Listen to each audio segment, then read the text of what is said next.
way you move, that shit is beautiful. Late night crew, your uno numero. EOS, the feeling's mutual. She had me until her funeral. And you won't say yes, it's true. Cause you like that I might fall for you. Under late night covers, there's the truth. Yeah, what you do, you got me singing like la la la la la la la la.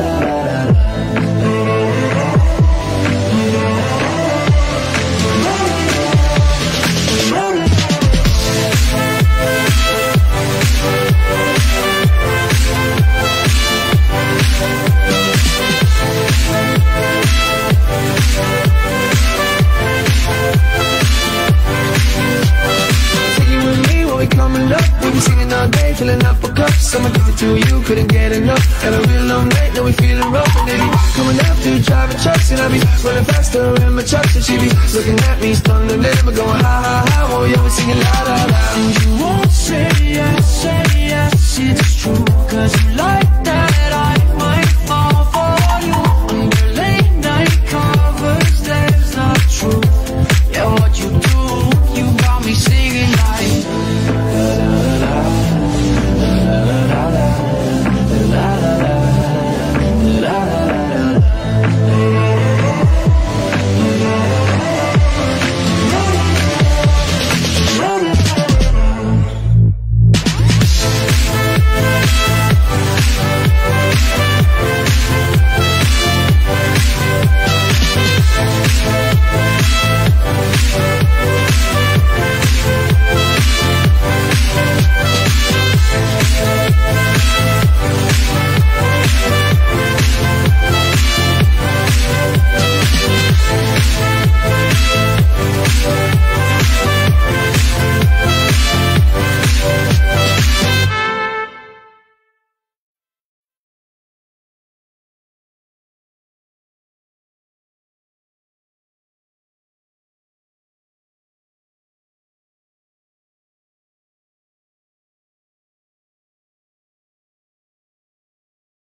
La la la la. The way you move, that shit is beautiful. Late night crew, you're uno numero. EOS, the feelings mutual. She had me until her funeral. And you won't say yes, it's true. Cause you like that I might fall for you. Under late night covers, there's the truth. Yeah, what you do, you got me singing like la la la la la la la la la.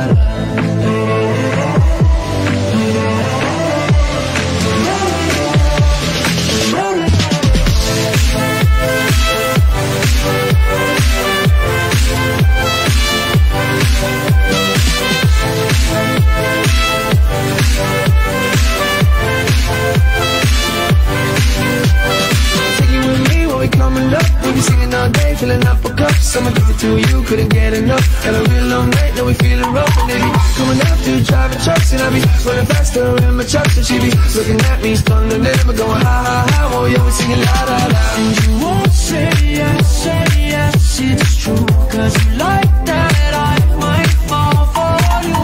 Under late night covers, there's the truth. Yeah, what you do, you got me singing like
Baik, sekali lagi Assalamualaikum, salam sejahtera dan selamat malam saya ucapkan kepada anda yang sudah sedia dan setia menantikan live kita pada malam ni. Maaf lambat sikit. Ada urusan sebentar tadi yang tidak dapat dielakkan, jadi kita delay sikit lah. But delay pun tak delay banyak. Delay roughly dalam 10 minit je kan. Tapi waktu menanti tu, menunggu tu terlalu panjang lah, hampir 20 minit. Baik. Baik. Okay, so far malam ni baru ada 70 orang. Okay, selalunya waktu saya dah mulakan live tu dah 100 lebih, but malam ni baru ada 80 orang. But never mind, kita teruskan juga live kita pada malam ni seperti biasa. Kan, takkan sebab tak ada orang yang nak commit kita nak habiskan live kan, betul? Jadi tak seperti yang saya janjikan. Saya, kalau tak ada apa-apa masalah, saya akan teruskan juga live seperti yang dijanjikan. But at the end of the day, ilmu yang saya kongsikan pun percuma. Jadi at the end of the day, it's your loss lah kalau you tak join the live kan. It's your loss, not my loss lah. Okay. Sebab anyway it's percuma. But yelah, macam tu lah bila benda percuma ni kan. Bila benda percuma ni memang orang takkan commit.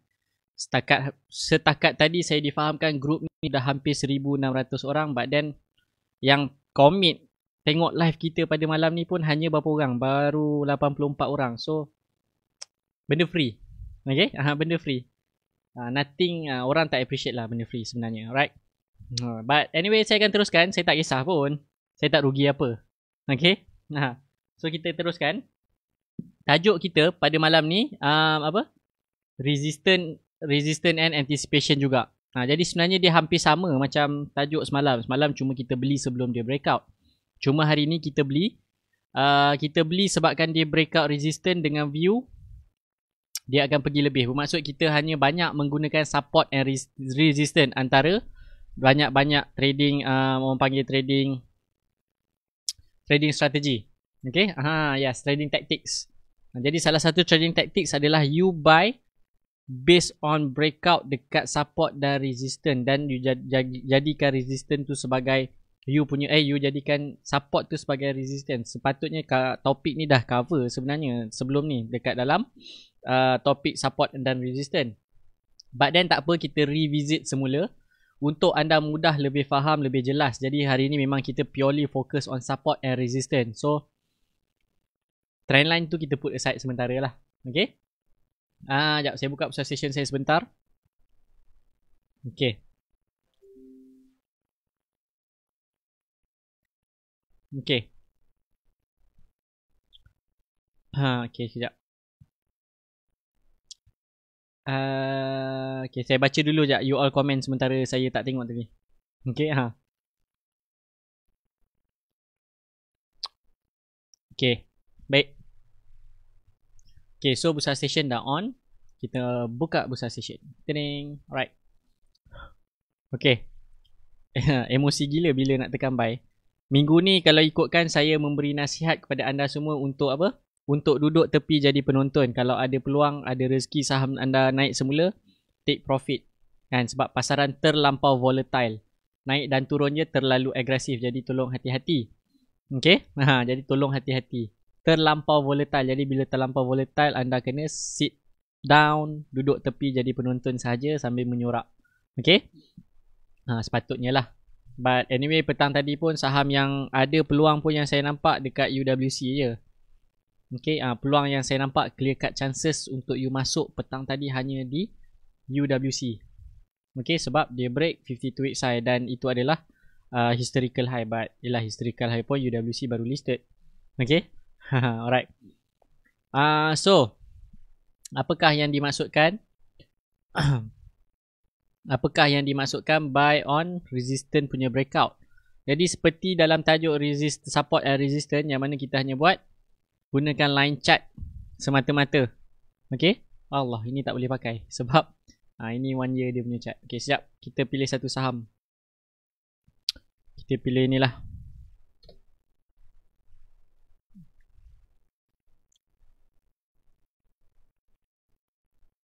Oh, ni pun tak best.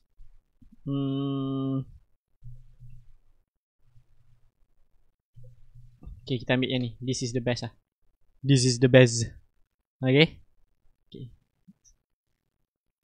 Okay. Start daripada sini. Ini basically tajuk ni macam kita dah ulang, kita dah repeat. Okay, kita dah repeat daripada hari tu. Okay.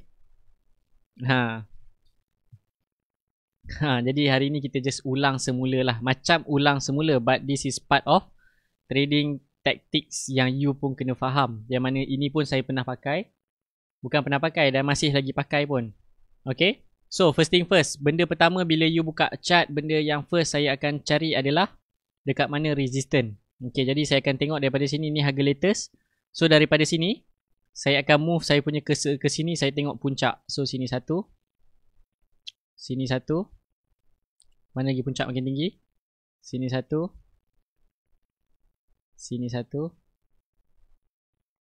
sini satu. So yes. Alright, so kita tahu itu adalah resistance. Jadi soalan sekarang, dekat mana kita nak beli? Kita beli bila mana line yang kita lukis ni, nampak ke line yang saya lukis ni nampak macam, saya nak tengok dekat skrin macam halus. Sekejap, saya tukar color lah. Okay, saya tukar color hitam, tebalkan. Tebalkan. Hitam, hitam, hitam, hitam. Hitam, hitam, hitam. Okay. Alright. Okay. So line hitam yang saya lukis ni, sini semua adalah line resistance. Okay.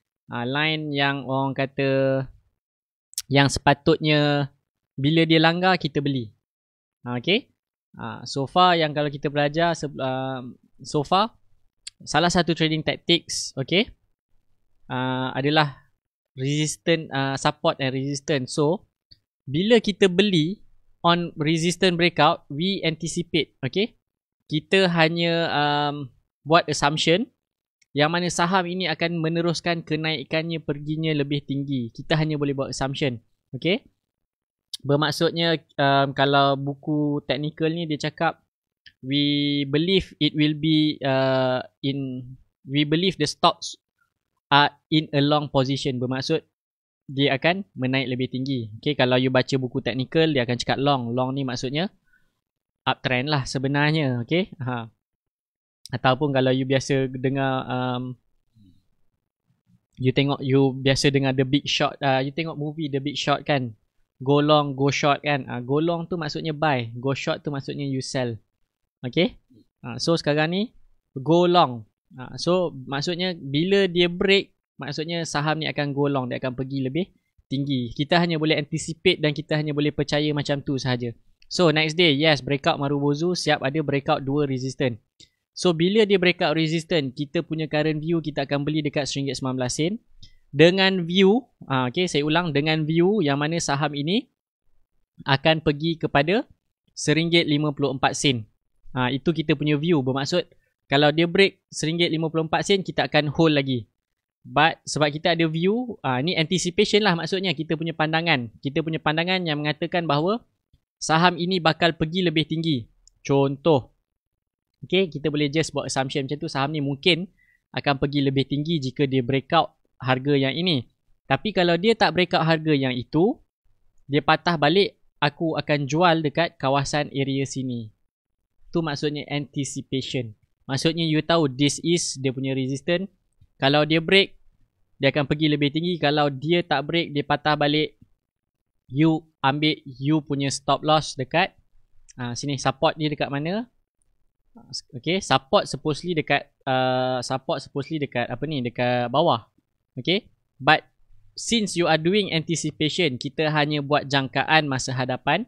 Let's say, oh sekarang ni breakout, so saya anticipate, saya mengagak, saya buat jangkaan yang mana saham ini akan pergi kepada RM1.54.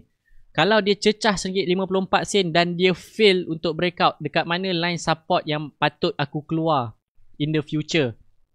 Ni anticipation. Maksudnya anda dah baca siap-siap dah apa yang bakal berlaku. Okay, anda dah sediakan plan A, plan B dan plan C. Contoh macam tu. Okay, jadi yang anda belajar sebelum ni trading plan, satu plan sahaja kan. Yes, benda yang sama juga. So benda yang sama, cuma ni plan A dia. Okay, plan A dia I anticipate dia akan pergi 154, but if dia break 154 dan I'm looking at 167. That is anticipation. Anda buat jangkaan untuk dia pergi lebih tinggi. So, I punya long term view, I anticipate dia akan pergi 52 weeks high. That is your anticipation lah. But then, kita hanya boleh anticipate. Itu plan A kita. Kalau plan A kita tak jadi, apakah plan B kita? Plan B kita. Okay, plan B kita, saya anticipate dia akan pergi naik. Okay, sepatutnya yang tadi plan B, yang ni dah patutnya plan C. Plan A yang mana? Plan A you punya trading plan. Macam mana nak buat trading plan? Sila rujuk semula chapter 3 yang lain. Okay. Okay. Yes, kita hanya boleh buat jangkaan sahaja. Alright. Jadi first kita ikut trading plan lah, yang TP1 sampai TP20 yang saya tunjukkan sebelum ni. Dan yes, itu adalah plan A. You punya plan B adalah you anticipate dia akan pecah sini, dia pecah sini dan dia akan pergi further. That is your punya plan B. Plan C dia, what if? What if bila dia naik, dia pergi 154 but then dia tak break 154, dekat mana saya akan exit? I will exit somewhere around here. Support dekat mana? You kena cari bentuk V terbalik kan. So you tandakan, saya tukar line. Okay, saya ambil sini lah lebih kurang 14 something 144. Okay, saya ambil 144, saya tandakan itu adalah line merah. Saya tebalkan sikit supaya nampak jelas terang lagi bersuluh, supaya saya tak ada lagi harapan sebab saya dah untung dah pun. Alright. Jadi apa yang berlaku? Yes, saham ni memang naik, semua orang tahu Data Sonic naik. Okay, dia berlega-lega di situ. Dia naik.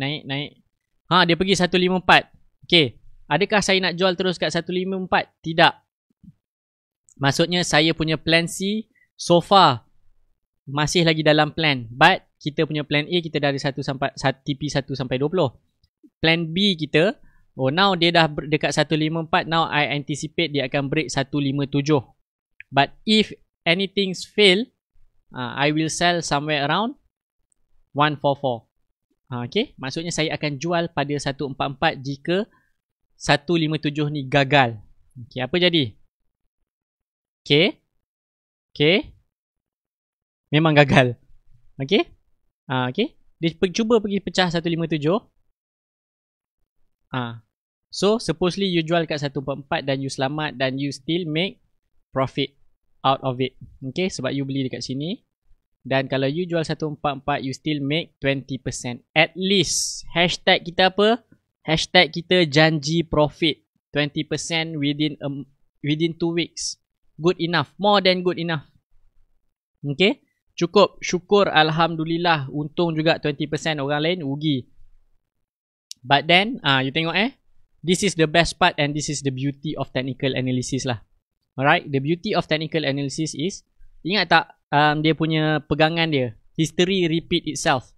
Kan saya tandakan 157, ni bukan magic. Okay, saya pun tak, sebab masa saya tarik ke belakang tu pun, saya tak tahu pun dekat mana. But then bila saya buka line chart, saya tandakan based on line chart 157 dan memang betul 157 dia patah balik. Okay, kan 157 dia pergi dan dia patah balik. Dan yes, dia pernah pergi 167 pun. But then line chart lebih smooth lah nak tengok kan. Dia macam lebih smooth. Okay, dia lebih tenang, lagi cantik bentuknya. Okay, satu. So you keluar 144 dan hari ni dia berlega-lega dekat 130 dan hari ni ditutup 126. Okay, you see how much of a difference here. Okay, you keluar 144 sampai sini. Okay, instead of, alamak salah, terbalik pula. Instead of you untung 20%, kalau you masih hold, you jual, you still untung, still 5%. But then 5% within a month is also good enough. Sebab sebelum ni anda sanggup menunggu selama setahun untuk dapat 5%. Kenapa 5% sebulan anda masih nak muncung macam itik punya mulut tu kan. Jadi okay, still lumayan, still profit. Hashtag janji profit tu yang penting. Okay, petang tadi ada benda yang menarik lah. Yang apa ni, pagi tadi ada benda yang agak petang tadi lah ada benda yang menarik sebenarnya perhatian saya sewaktu pengumuman siapa ni, kita punya Perdana Menteri kan. Dekat live kat Facebook ada orang komen macam ni tau. Don't play politik anymore. Data Sonic is dropping. Okay, bermaksud yelah data Sonic menurun kan, sebab government, sebab dia pun menunggu job daripada government kan. Jadi yes. Jadi memang ditunggu lagi lah. Alright, 5% dari Ken 1. Okay, Ken 1 pun jatuh tadi kan. Pagi tadi lah saya nampak jatuh. Masih jatuh. But anyway still there. Alright, secara teknikalnya by right you dah kena jual sebenarnya Ken 1. Kalau you short term. Kalau you long term, can go longer lah. Okay, dia akan upside potential dia lebih besar daripada ke bawah. Jadi upside potential dia lebih tinggi lah berbanding ke bawah. Okay, tapi untuk short term ni dia akan jatuh dulu sementara. Alright, dia ada pattern yang menunjukkan dia jatuh ke bawah. Okay, ini short term lah. Okay, long term you boleh hold sebab upside potential dia sangat-sangat besar. Okay, itu untuk saham Ken 1 lah. Alright, jadi itu maksudnya you anticipate. Maksudnya you dah plan siap-siap. Maksudnya plan you bukan sekadar ada dekat trading plan, bukan sekadar dekat TP sahaja. Bermaksud tak semestinya you buat TP 1 sampai 20 tu cukup. Maksudnya you kena ada backup plan. Maksudnya backup plan ni macam mana? Okay, maksudnya backup plan ni macam saya cakap lah, you anticipate, you jangkakan apa yang bakal berlaku, apa yang kemungkinan kita boleh dapat. Maksudnya itu adalah kita panggil, itulah yang kita panggil anticipation. Kita buat jangkaan awal. Right? Benda tu je sebenarnya. Right? Dufu macam mana? Dufu still there, tak ada apa-apa masalah. Okay, Dufu still there. Alright, Dufu is still there, nothing to worry about. Dia berlega-lega dekat situ, tak perlu apa-apalah. Okay, tak perlu takut apa-apa. Tak apa, saya pun mula lambat juga tadi sebenarnya, tapi topiknya dah habis cover dah. Secara teknikalnya dah habis lah. Okay, explanation ni sebenarnya dah tamat untuk malam ni. Okay, dia sebenarnya support and resistance. You sediakan plan A dan plan B dan plan C supaya anda hashtag janji profit tu masih dipegang. Okay, baik. Ewin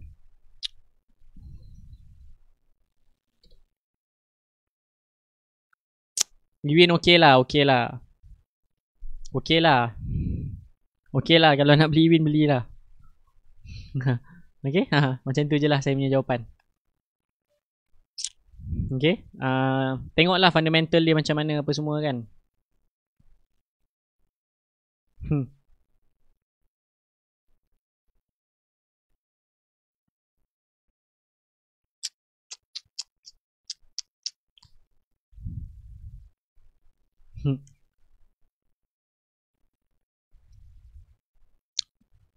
Okay, soalan yang bagus daripada Tuan Faizal. Yang mana nak pakai dulu?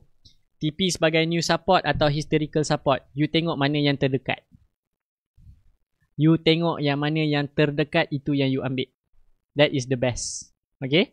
Maksudnya you exit awal lah. But then kalau you ada jenis manusia yang ada hope lebih sikit, you ambil yang mana yang bawah sikit. Jangan ambil yang paling bawah sudah lah. Okay? Tu jawapan dia. You ambil mana yang dekat supaya you jaga you punya profit. But downside dia, kekurangan dia bila anda ambil mana yang dekat, kemungkinan anda akan terjual terlebih awal.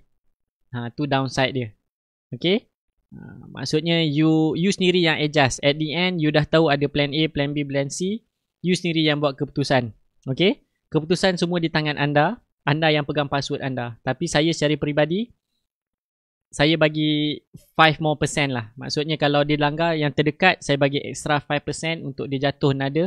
Supaya orang kata noise dia tu. Maksudnya kalau dia jatuh, dia tolak balik naik atas tu, ada kemungkinan. Kalau dia langgar juga, saya keluar lah. Okay? Macam tu. Ada guna Fibo lain tak untuk anticipate? Kadang-kadang. Kadang-kadang saya buat, kadang-kadang tak. Okay? Macam tu sahaja. Alright. Pendapat sektor energi. Sektor energi adalah banyak saham oil and gas. Sekarang ni OPEC dia ada masalah sikit. Masalahnya adalah dia takut untuk cut dia punya production.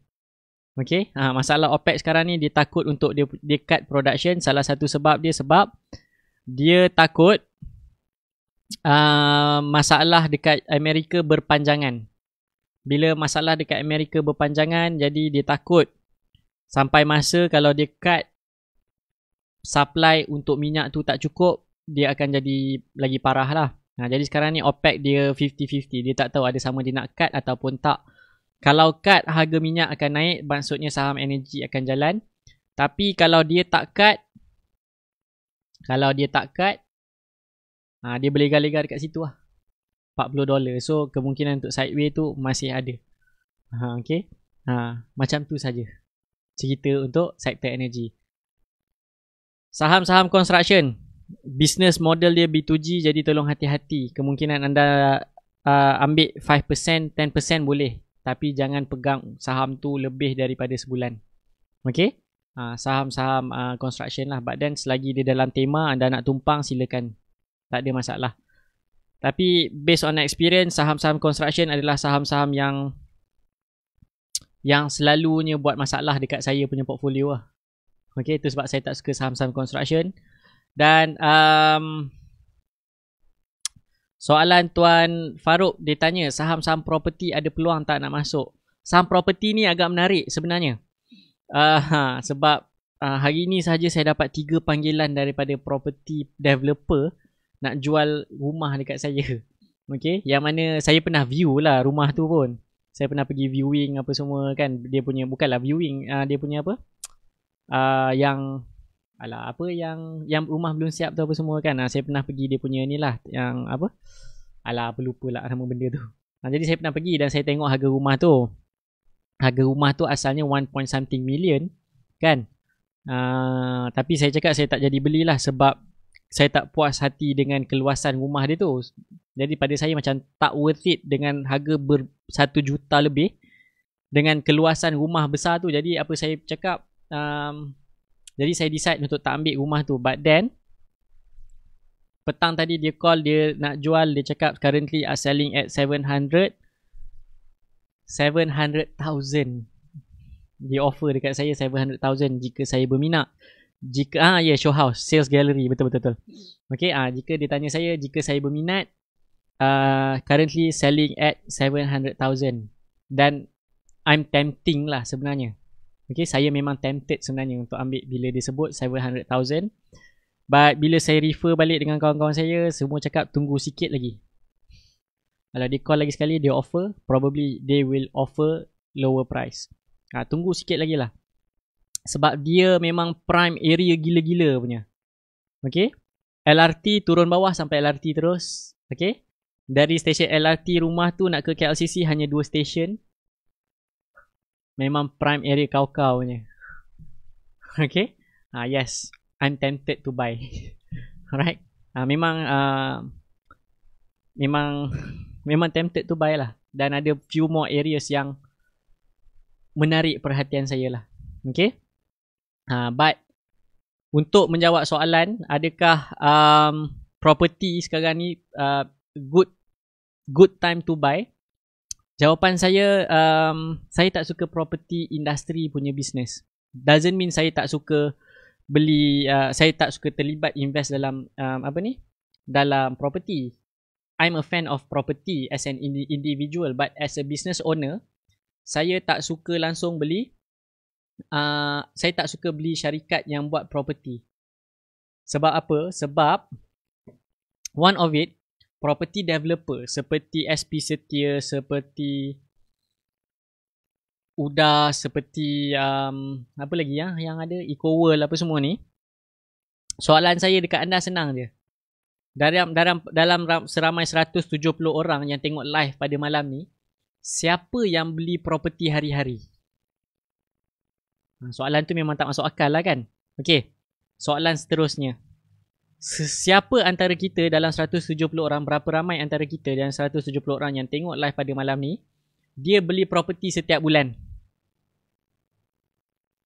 Soalan seterusnya, berapa ramai daripada kita yang view live pada malam ni, 170 orang, yang beli property setiap tahun? Okay, jadi tu antara jawapan you all. Bagus atau tak untuk invest pada saham-saham property? Okay, jadi itu dia jawapan saya lah. Jika anda boleh jawab soalan saya, anda tahu jawapan dia lah. Patut tak anda jump in atau join in ke dalam saham-saham property? Alright, see, tak ada siapa beli hari-hari, tak ada siapa beli bulan-bulan, jarang orang beli every year. Okay, saya percaya ramai rakyat Malaysia, sekurang-kurangnya lah, minimum dia akan beli satu rumah once in a lifetime. Sekali seumur hidup dia. Okay, kadang-kadang je you beli property lebih daripada 2. Okay, jarang kan, buat kata P. Ramlee. Maksudnya you faham tak business model dia kan? Yes, so tu je lah. You have to answer. Itulah dalam Ken Slim sebenarnya, tuan-tuan dan puan. Ken Slim, yang S tu adalah supply and demand. Okay, supply and demand, itulah bendanya you soal. Hari-hari ke tak orang pakai benda ni? Hari-hari ke tak orang beli benda ni? Macam tu saja.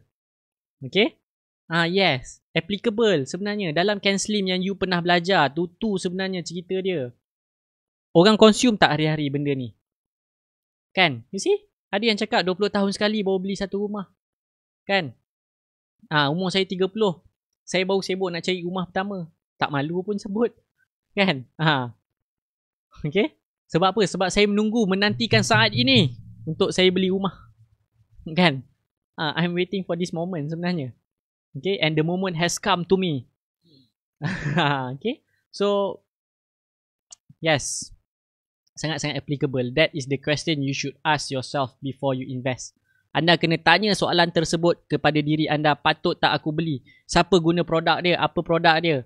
Kalau you refer balik kepada chapter 1, chapter 2, dia ada 9 soalan dan salah satu soalan dia kepada siapa dia jual. Laku ke tak barang ni? Okay? Itu adalah dia. Bagaimana dengan sektor otomotif? You tanya balik. You beli kereta hari-hari ke? You beli kereta hari-hari ke? Siapa tukar kereta sebulan sekali? Okay? Siapa apa lagi siapa tukar kereta bulan-bulan? At least you tukar kereta 3 tahun sekali tau. 3 ke 5 tahun sekali you tukar satu kereta. Okay? Kalau kena macam ayah saya, dia pula memang engineer. Kan? Setakat enjin kereta tu memang makanan dia. Satu kereta tu dia pegang sampai berbelas tahun. Okay? You just imagine dekat rumah saya sebelum ni sebelum dia jual, kereta Volvo tahun 80-an sampai dia nak jual balik sekarang laku 3,000 je. Okay? Tapi enjin semua tip top. Memang sedap bawa lagi. Tapi Volvo season lah. You just imagine tahun 80-an sekarang tahun 2020 tau. 30 tahun tau satu kereta. Tapi tak adalah along the way tu dia tak adalah beli. Dia beli juga kereta lain kan untuk saya. Dia beli kereta untuk saya masa saya belajar. Dia beli kereta untuk mak saya. Kereta untuk dia pergi kerja. Okay? Tapi along the way just imagine from 80s to 2020, 30 years satu kereta dia pegang. Okay? See? Cik Puanita pun cakap still same car for almost 16 years. Saya tak malu. Saya cakap saya masih lagi pakai kereta yang diberikan oleh kedua ibu bapa saya walaupun usia kereta tersebut sudah menjangkau 18 tahun. Kalau ada anak tu lahir tahun 2002, hari ni dah tunggu result SPM dah keluar kan. Dah dapat dah pun UPU, dah sedia nak masuk universiti dah pun. Okay? Alright. You just imagine lah. Okay? You just imagine. Okay? Yes. Maksudnya bukan hari-hari orang tukar kereta lah. But yelah sebab government announce tak dikenakan cukai kan. Sebab automotive industry terimpak teruk sebenarnya. Dan itu cara untuk dia memulihkan automotive industry. Okay. But then soalan saya, berapa ramai pula yang sekarang ni dia rasa kereta tu benda paling penting sangat. Even baru tengah hari tadi ada salah seorang ahli kelab saya. Dia baru dipecat. Dia datang office saya. Dia nak ambil barang daripada kelab saya lah. Sebab ada barang yang siap waktu PKP hari tu tapi tak boleh nak keluar ambil kan. Jadi dia pick up tadi. Dia datang kedai. Dia cakap, you know what, I just got fired today. Jadi anda rasa kan berapa ramai yang dah kena retrench. Yang kena retrench ni kan, you rasa benda ni penting ke tak sekarang untuk you tukar kereta? You nak tukar kereta lebih penting ke atau untuk you simpan untuk orang kata masa hadapan? Kan? So itulah dia. Okay? Pada pandangan saya, no. Okay? Kalau tanya saya adakah waktu sekarang ni adalah waktu terbaik untuk saya beli kereta? Tak. Walaupun sekarang kereta memang tengah murah kau-kau, but I'm not looking at cars at all. Sebab saya ada plan lain untuk kereta. Okay? You tahu tak dekat luar sana sekarang ni banyak buat sewa beli tau. Yang mana bila you buat sewa beli sebenarnya lagi berbaloi lah. Especially kalau you buat sewa beli. Bukanlah sewa beli, apa nama dia saya tak ingat. Terma dia tu. You just ambil kontrak 3 tahun. You macam sewa 3 tahun kereta tu. Kan, lepas tu kalau you tak nak, you return je lah balik. Dan you boleh tolak income tax kalau you register benda tu bawah syarikat. Kan, you see? Tak payah bayar cukai lebih. Maksudnya ada cara untuk you elak. Bukanlah jangan bayar cukai. Maksudnya bukan nak elak cukai. Cukai wajib bayar sebab itu adalah tanggungjawab anda. Okay? Saya tak tahulah. Okay? Jadi for me baik buat leasing je lah. Okay? Buat leasing kereta. Ambil 3 tahun. Anyway, yang sekarang ni program yang ada dekat luar sana, kereta tu rosak ke servicing ke, you lease 3 tahun. Dan bayar bulan-bulan pun setakat you bayar extra RM100 bulan-bulan kalau you beli. Let's say you beli, you bayar bulan-bulan RM1,200. But then bila you ambil leasing, you hanya perlu bayar 1,300. Might as well you ambil leasing. Sebab kereta tu rosak ke apa ke, bukan you yang kena tanggungjawab, bukan you yang keluarkan duit. Yang keluarkan duit syarikat tu sendiri. So mana lebih baloi? Okay. Kalau you beli kereta, maintenance semua 100% bawah you, kan? But kalau bawah syarikat, you boleh tolak cukai syarikat. Alright? Banyak ada kat luar sana. Alright? Banyak. Jadi saya prefer macam tu sahaja. Okay? And the best part is, kereta MERS pun ada. Tu sebab sekarang you tengok dekat jalan, banyak kereta MERS. Oh, baru tahu. Jadi, jawapan saya no. Automotive industry is a no-no for me lah. Okay? Automotive industry is a no-no for me. Industri apa lagi ya? Property is a no-no for me. Construction is also no-no for me. Okay, insurance okay tak? Soalan saya balik. Berapa ramai claim insurance sehari? You nak tahu berapa ramai orang claim insurance sehari? You duduklah satu hari dekat hospital. Berapa ramai orang keluar masuk? You jangan duduk hospital kerajaan. You duduk hospital swasta, you kira berapa orang keluar masuk. Dan you tengok kad yang dia pakai. Adakah dia pakai kad insurans masa dia nak bayar? You perhati. Okay? Waktu saya patah hidung dulu, saya duduk dekat Sunway, saya perhati je orang. Berapa ramai dalam masa 3 jam saya duduk, saya perhati berapa ramai yang keluarkan insurans kad. Tu baru 3 jam. Kalau satu hari. Okay? Jawapan dia. Kan senang benda tu.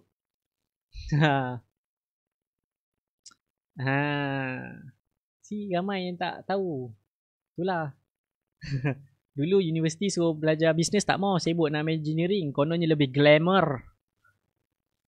Okay, saya datangnya daripada background yang mana sekolah saya, kalau you tak jadi engineer, you adalah pelajar yang gagal. Itu background sekolah saya lah.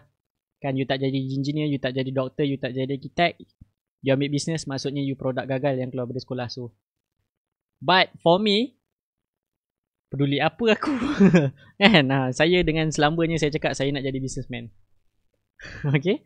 Saya nak jadi businessman. Kan? Even ayah saya pun paksa saya jadi engineer. But no, I'm doing business. Sebab jawapan saya, orang yang duduk atas top management dekat semua MNC, berapa ramai engineer? Soalan saya. Soalan saya kat ayah saya macam tu. Berapa ramai yang duduk dekat top management syarikat MNC, background dia adalah engineering. Almost to nothing jawapan dia. Okay? Almost to nothing tau yang duduk top management. You tengok background yang CEO ni semua, mesti ada cerita pasal bisnes juga kat belakang. Alright? Yes, engineering bunyi nampak macam gempak. Tuan Adam Azizi tahulah, dia senior saya kat sekolah kan. Dia pun hihihihi. Kan? You tahu macam mana. That is the sort of stuff lah sebenarnya kan. Tapi macam saya sekarang ni, saya buat bisnes, saya belajar into detail. Bukan nak cakap bila saya grad tu saya terus pandai bisnes. Tak. But then terus pandai bisnes, terus pandai menguruskan orang kata investment yang apa semua. Tak. I still learn. Saya terus belajar mencari ilmu.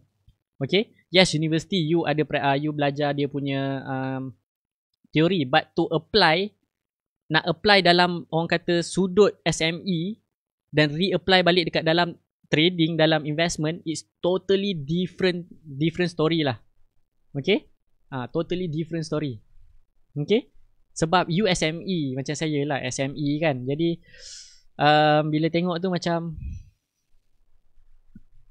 mana nak apply ni? Belajar kat universiti semua MNC. Saya SME, tak sama. Okay, memanglah. Ni kan, jadi saya terus belajar dan terus belajar, baru saya tahu, oh sini nak apply. So ini benda ni nak apply, ini cara nak apply knowledge yang saya belajar dekat universiti. So bits and pieces lah. Dan apa yang saya apply dekat dalam investment sekarang hari ni adalah apa yang saya apply dalam business. Okay? Jadi memang ni lah, memang. Okay? So apa benda keputusan yang saya buat dalam pelaburan semua adalah business decision. Okay, semua adalah business decision sebab pelaburan adalah perniagaan. Kan, you are buying businesses. So I have to answer all this question before I have to buy. Okay, boleh beli ke tak? Tak boleh sebab okay dah, tolak tepi. Ni boleh beli tak. Okay? Yes. Okay. Maksudnya you kena belajar. Okay. Saya grad degree tahun 2012. Saya sambung master grad 2014. Saya dapat MSTA 2016, 2020. Pun saya masih rugi saham. Bukan tak rugi, ada rugi. But then cut losses shorts. But I maximizekan I punya profit. I cut my losses shorts. Okay. Bukan tak rugi. Saya sampai hari ni pun saya masih rugi sebenarnya tuan-tuan dan puan. Okay. Jangan rasa macam anda dah dengar, rasa dah belajar ni, banyak cikgu dah pergi ni. Kan? Tiap-tiap malam masuk casual trader punya group ni, dengar live saya tiap-tiap malam tapi tetap rugi. Tapi macam mana? Jawapan dia, bila you trade saham, rugi tu confirm. Tapi macam mana you nak manage rugi? Even you berniaga tepi jalan pun, rugi tu confirm. Macam mana you nak manage you punya rugi? Okay? Jangan membongak lah cakap saya tak pernah berniaga tepi jalan. Pernah Even adik saya pun start berniaga tepi jalan. Niaga air tepi jalan, you just imagine. Kan, niaga air tepi jalan, pacak kemah. Yang 8x8 tu, pasang balang air apa semua kan. Kalau kena hari panas, masuk gila babe income. Kena hari hujan, satu sale nak masuk pun payah. Kan, maksudnya for that day you rugi. Maksudnya you berniaga pun you akan rugi. Kan, sama juga dengan saham. You masuk memang you tahu akan ruginya. Okay. That is what I learn lah. Itu benda yang saya belajar bila saya mula berniaga dan macam mana saya applykan semua. But bukan semua barang produk yang saya bawa masuk saya cuba jual semua laku. Tak. There's some dia ada juga sebahagian daripada ada juga sebahagian barang yang saya bawa masuk rugi. Maksudnya I'm selling at below my cost. Tapi saya nak pegang cash dulu supaya saya boleh rotate order barang lain yang laku keras. Tu maksudnya. Okay. Maksudnya dalam saham ni macam mana tau? Ya, saham ni dah rugi tapi aku keluar aku nak pegang cash. Dengan cash ni insyaAllah aku boleh rotate balik beli saham yang lebih baik. Aku belajar kesilapan yang ada sekarang ni. Aku beli saham yang lebih baik dan aku boleh dapat menjana keuntungan yang lebih banyak. Okay. Tu maksud dia. Okay. Nampak tak tahu jauh beza pun business dengan pelaburan. But then okay. Tuan Muhsin cakap basic account fail, terus tukar engineering. Nak tahu saya punya cerita? Saya tak fail. Result SPM saya melayakkan saya untuk buat melayakkan saya untuk buat melayakkan saya pun sebenarnya nak dapat scholarship untuk buat engineering. But then no, saya tak apply. Okay. Result saya memang layak lah sebenarnya tapi tak. Okay.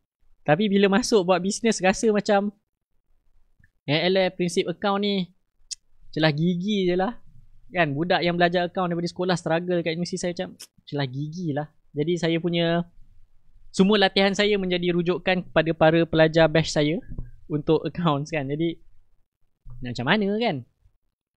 Sebab kita daripada background yang lebih susah, tiba buat benda yang lebih senang dia rasa lain. Okay. Dia rasa lain. But then tu teori. Bila masuk praktikal masa awal-awal buka bisnes, Masya Allah, terbalik tunggang langgang babe. Account, macam mana lah? Ni duit masuk ke duit keluar? Duit keluar apa benda lah? Masalah dia dekat situ. But at the end of the day, saya belajar macam mana pun you kena letak, pecahkan, duit masuk, duit keluar, untung rugi lah sekali, you buat je balik. Sekali alah, senang je. Sama juga dengan saham. Setiap transaksi yang you lakukan, you kena ada record. Setiap kali you buy, kena ada record berapa banyak, berapa unit, berapa hari bulan. Setiap kali you sell, you kena record sekian. Berapa jumlah nilai you punya brokerage fee. You kena set semua benda tu. Kan? Sebab itu adalah perniagaan you. Itu adalah business you. Okay? Jadi, sama je. Bendanya sama, ceritanya sama. Tadi saya ada nampak tadi, Tuan Badruzaman, dia tanya pasal apa? Tentang sektor chemical.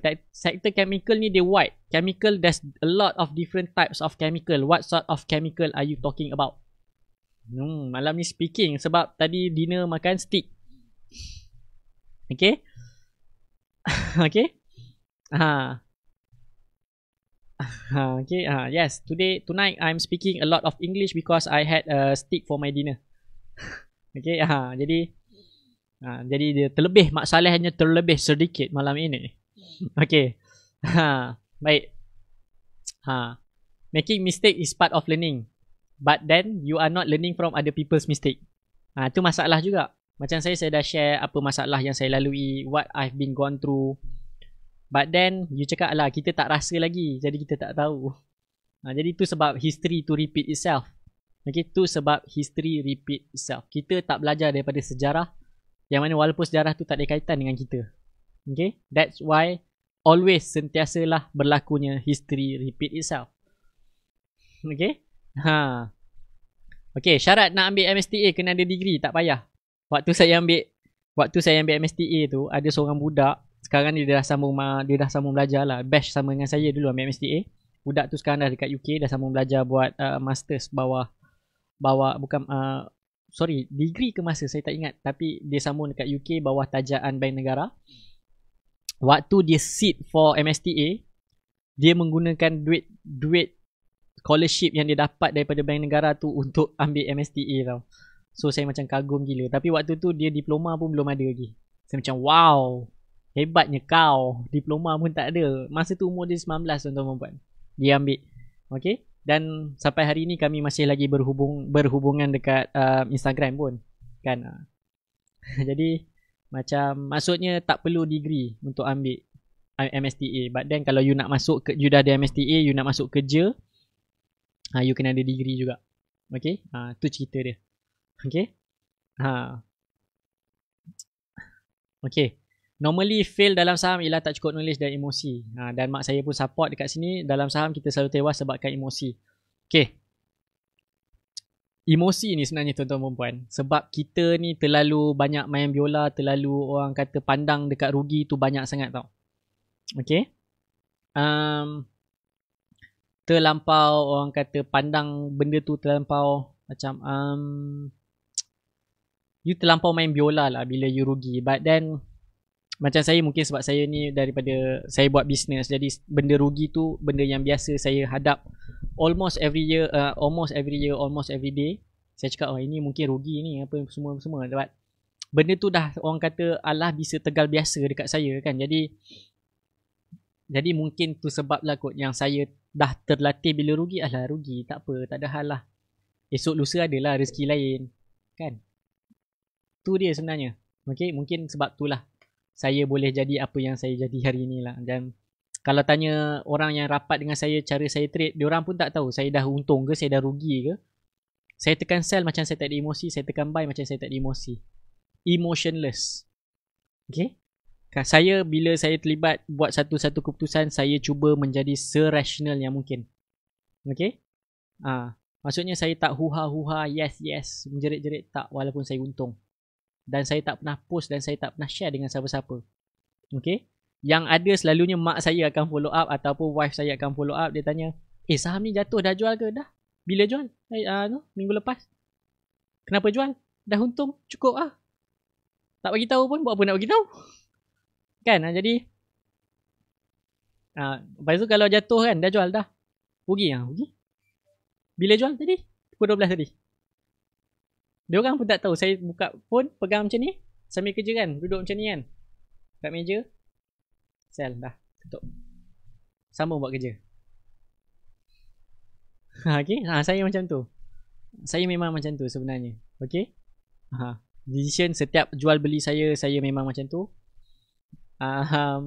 So yes, betul bab kata Tuan Muhsin, bila rugi pun ucap Alhamdulillah. Sebab kita belajar sesuatu daripada kerugian tersebut. Itu adalah pengalaman. Right?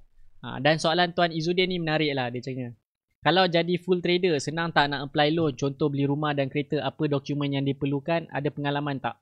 Ada? Ada pengalaman. Waktu zaman bisnes tak powerful.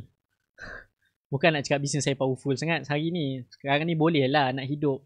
Orang kata hidup tenang-tenang. Orang kata kan, boleh lah. Dulu zaman waktu belum niaga, saya memang mengharapkan duit daripada income pelaburan saya, income trading saya. Waktu tu rasa macam, setakat nak beli apa, Volkswagen Polo tu, cash pun aku boleh bagilah. Tapi tak laku, babe.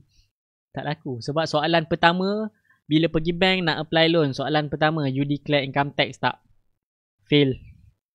You ada EPF tak? Fail. You ada SOXO? Fail. Lepas tu loan saya lulus tak? Fail. Okay. Maksudnya kalau anda nak jadi full time trader, anda kena buat anda kena jadikan dia sebagai anda punya business.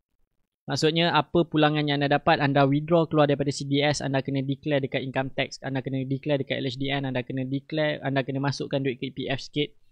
Okay, so mungkin tak payahlah, tapi anda kena ada insurans lah at least kan, untuk protect diri you. At least you ada dua benda ni, dan you ada simpanan tetap. You tunjuk dekat bank you ada simpanan tetap, you full time trader, confirm you lepas. Okay, tu rahsia dia. Okay, jangan bagi tahu kat orang luar tak tahu. Okay, mana saya tahu benda ni semua? Pengalaman kegagalan apply loan untuk beli kereta waktu tu. Okay, pengalaman. Tapi bila dah ada duit sekarang ni kan, setakat tengok kereta kan, saya mampu babe beli cash Porsche. Tapi bila tengok Porsche tu macam tak ada nafsu lah. Daripada aku beli kereta ni, aku simpan sikit, aku beli rumah, macam sedap lagi. Okay, ni kalau beli tanah pun menarik juga. Kan, sekarang dah jadi macam tu.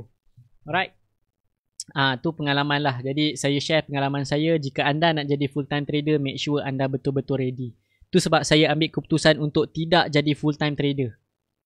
Okay, sebab banyak benefit yang you hilang lah sebenarnya. Alright, yes, sebab by right pendapatan melalui saham tidak dikenakan cukai. Tetapi sebabkan tak dikenakan cukai, kita lupa nak bayar cukai. Yang kita bayar zakat je kan. Cukai pun sebenarnya dosa tau kalau you tak bayar. Sebab you tak membantu kepada pembangunan negara. Wow. Tak. Ini apa yang saya faham lah. Okay, yang saya faham.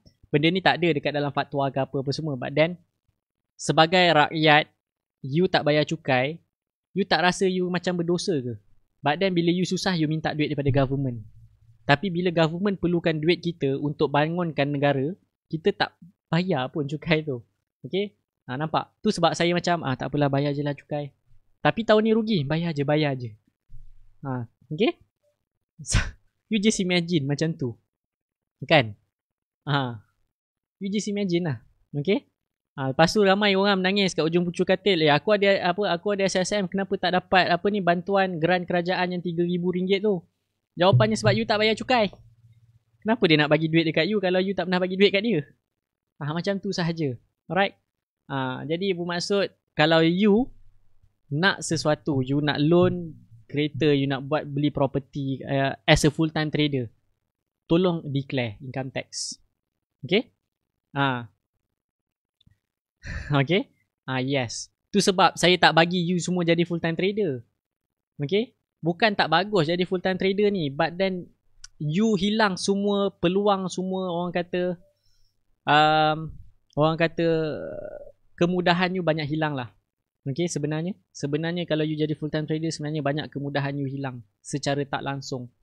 Dan it takes a lot of paperwork sebenarnya. But then kalau you bekerja, you ada gaji. Sekejap, you pernah main catur bestari tak? Yang KFC jual tu. Okay, you try lah beli catur bestari. Kalau yang Robert Kiyosaki punya cash flow game ke apa benda, you try main benda tu. Benda tu adalah real life situation. Okay, real life situation, macam mana you nak jadi jutawan. That is the real step on how you want to be a millionaire. Macam cerita dah how you want to be a millionaire, macam rancangan TV. Okay, jadi you try main benda tu, you akan belajar lah kenapa you perlu ada income tetap dan income sampingan ni untuk apa. Okay, macam tu cerita dia. Alright. So yes, macam Tuan Izzuddin, dia cakap better yang kerja ni apply dulu loan dan baru fikir 5 kali nak jadi full time trader ataupun tidak. Alright. Itu yang penting. Apa yang penting? Fikir 5 kali dulu. Okay, kalau saya jika boleh diundurkan masa, saya lebih suka, saya fikir balik kan, better saya bekerja, I do my side hustle through saham, through probably, mungkin kalau saya bekerja mungkin saya ada 3-4 property, sebab facility yang mudah saya dapat dan property yang saya belikan adalah dekat area-area. Ada tips sebenarnya pasal property ni. Okay, sebab saya berkawan dengan semua orang dan salah seorang kawan baik saya yang dekat dalam industri, dia main hoki sama, dia ex-national player dan dia pencen, dia bukanlah pencen, dia digugurkan daripada skuad kebangsaan. Kalau you tengok sekarang kat berita kan, orang kena gugur daripada skuad kebangsaan, dia punya mengamuk tu, dia punya emosi dia macam gila babi kan. Dia tenang je sebab dia cakap apa? Aku ada 21 rumah.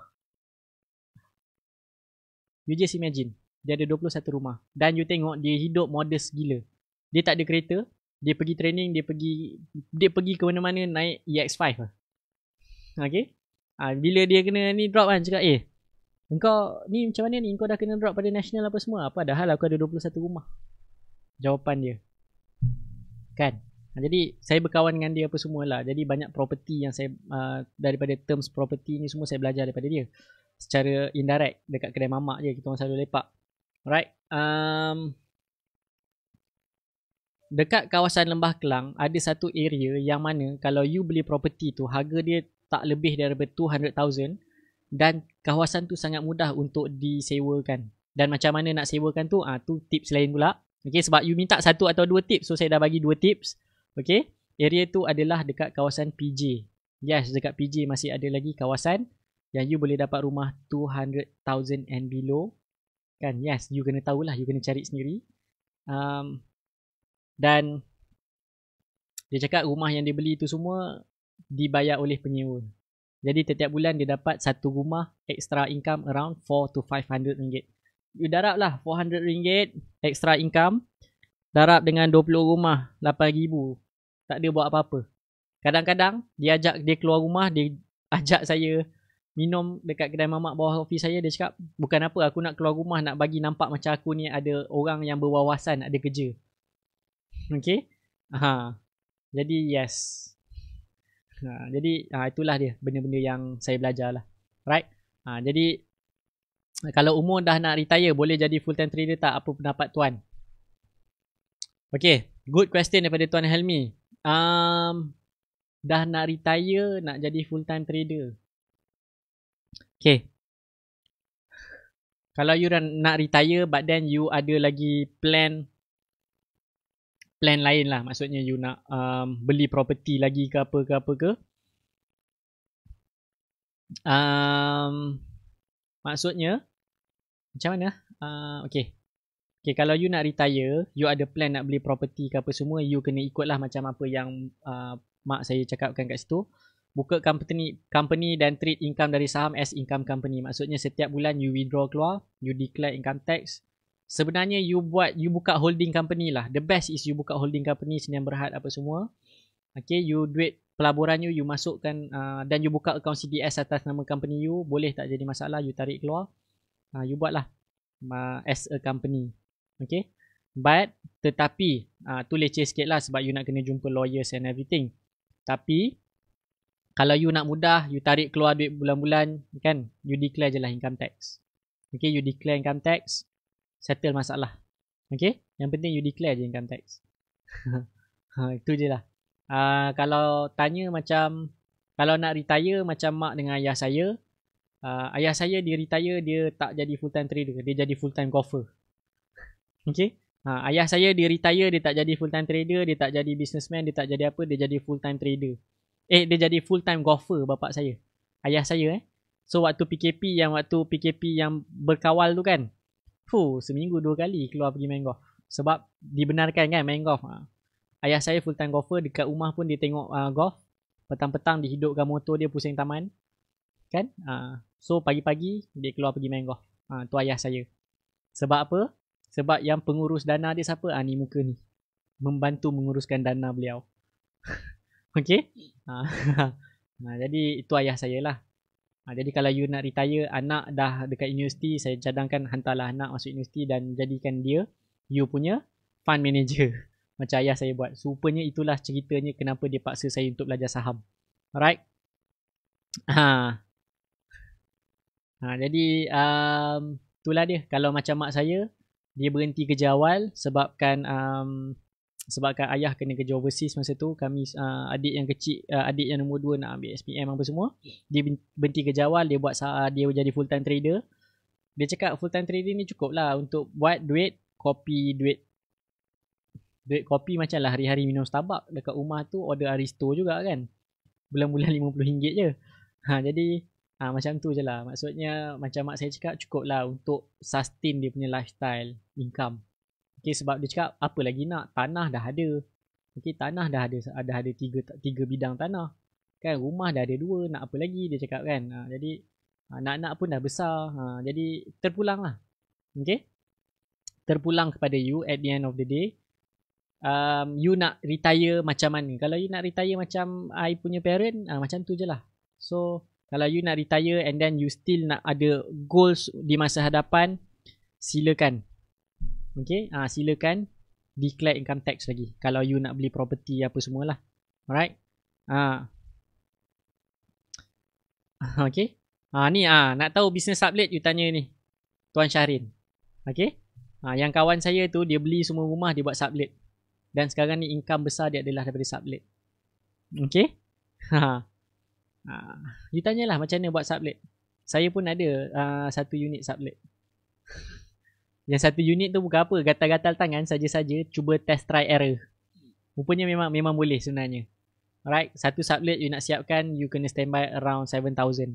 Sebab you nak cantikkan balik rumah tu, you nak bayar apa semua kan, you have to standby around 7,000, 5 to 7,000. Try lah. Okay, saya ada satu sublet. Saya cuba. Okay, Tuan Syahrin buat sublet. Last kali dia cakap business advertising dia tak ada apa-apa, sublet dia jalan. You see? Okay. Maksudnya macam tu lah. Okay.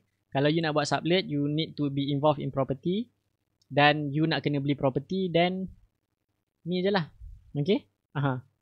Then you kena declare income tax. Macam tu saja. Alright. So ada question lagi? Tak ada soalan? Kalau tak ada soalan, kalau tak ada soalan, saya rasa itu saja live kita pada malam ni. Dan topik kita pada malam ni adalah kita preparekan kita 3 plan. Okay, 3 plan. Even dalam business pun, untuk jangka masa yang panjang, you kena ada exit plan. Okay, exit plan you nak exit yang macam mana. So macam saya, bila saya beli saham, saya dah plan exit yang macam mana yang paling sesuai dan paling selesa dan paling selamat untuk saya punya duit. Right?